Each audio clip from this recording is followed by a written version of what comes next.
Di Banten. Di Banten. Di Banten. Kalau sejarah singkat pencak silat di Banten itu, ini banyak versi loh, banyak versi karena memang pencak silat di Indonesia aja banyak versi. Awal pencak silat di Indonesia itu memang ketika di masa kerajaan ya, pada saat itu kerajaan Majapahit. Itu kerajaan Majapahit, banyak orang-orang yang berjualan, orang-orang Gujarat, orang-orang Timur, orang-orang Cina. Itu untuk mempertahankan wilayah orang-orang Indonesia itu ya, akhirnya mereka menciptakan gerakan bela diri masing-masing. Itulah namanya pencak silat. Banten sendiri, pencak silat itu bisa berkembang itu sudah dari zamannya sebelum Banten berdiri, masih zamannya Prabu Siliwangi. Begitu, sebelum Maulana Hasanuddin atau Sultan Hasanuddin datang ke Banten, pencak silat sudah berkembang di Banten. Kalau pencak silat itu ada batas usianya nggak sih, Kak? Kalau pencak silat itu tidak ada batas usia.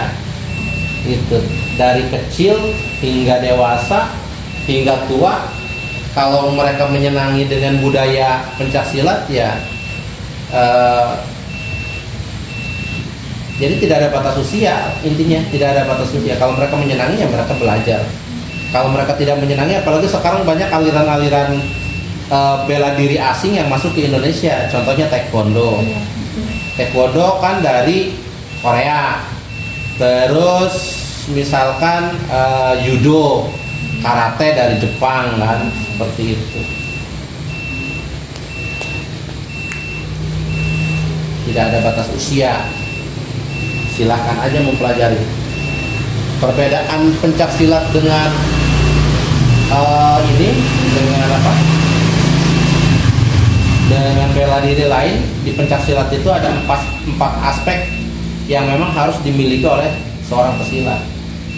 Ada 4 aspek. Yang pertama itu ada namanya aspek mental spiritual, di mana seorang pesilat itu harus mempunyai aspek itu, yaitu mental spiritual. Pesilat itu harus mampu mengaplikasikan kehidupannya pada keyakinan beragamanya.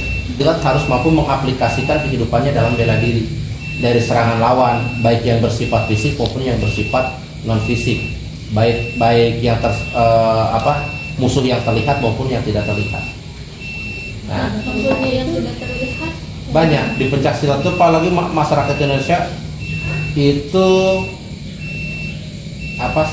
punya keyakinan bahwa ada musuh yang tidak terlihat. Contohnya kayak santet, gitu kan, itu musuh yang tidak terlihat. Nah, seorang pesilat atau seorang yang pengampu bela diri pencak silat itu harus mempunyai aspek bela diri, mampu menghalau dari 2 serangan itu, baik serangan yang bersifat fisik maupun non fisik. Yang ketiga ada namanya aspek seni budaya. Nah, pencak silat itu terlahir dan diciptakan penuh dengan seni atau dengan keindahan. Setiap gerakan pencak silat layaknya indah. Setiap gerakan pencak silat bisa diiringi juga oleh musik-musik yang indah. Benar sih, di silat itu ada konsepnya juga. Iya, di silat itu ada konsepnya. Ada musikalisasi pencak silat, ada koreografi pencak silat. Nah, makanya di pencak silat ada yang namanya unsur seni budaya atau aspek seni budaya. Dan terakhir di pencak silat ada namanya aspek olahraga. Yang keempat, aspek olahraga itu di pencak silat itu syarat dengan prestasi. Dipertandingkan mulai dari tingkat SD sampai ke tingkat dewasa, sampai tingkat kuliah, sampai tingkat umum. Dipertandingkan juga mulai dari tingkat kecamatan sampai ke tingkat nasional bahkan internasional. Begitu, karena pencak silat juga semenjak tahun 1971 itu sudah masuk ke Asian Games. Bahkan rencananya pencak silat akan dilaksanakan juga pertandingan sampai ke tingkat olimpiade. Seperti itu, pencak silat ada 4 aspek itu, makanya perbedaan pencak silat dengan budaya lain seperti itu.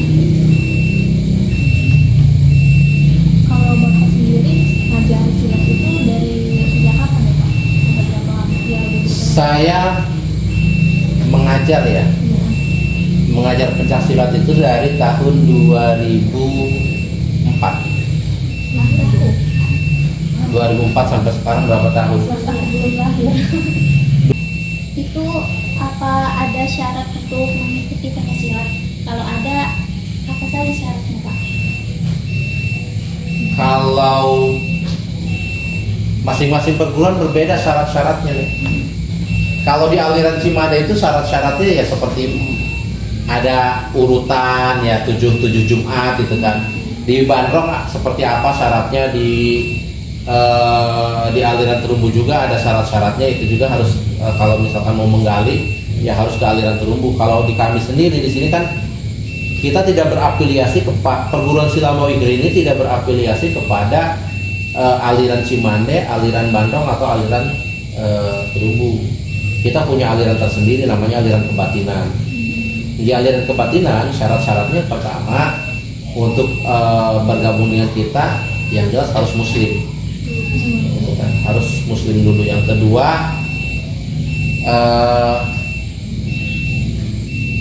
secara fisik dan mental harus sehat. Begitu, harus sehat.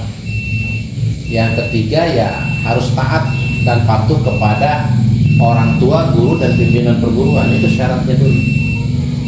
Nah, baru ketika 3 syarat ini sudah dipenuhi oleh seorang pesilat yang mau ikut bergabung di dalam perguruan kita, nanti di sana baru kita ajarkan mulai dari teknik dasar sampai nanti seiring dengan berjalannya waktu nanti ada peningkatan gitu kan, ada peningkatan apakah nanti teknik-teknik dasar itu menjadi teknik-teknik inti dan lain-lain. Bapak sendiri ada kesulitan nggak sih buat kayak mengembangkan silat di daerah sini? Banyak.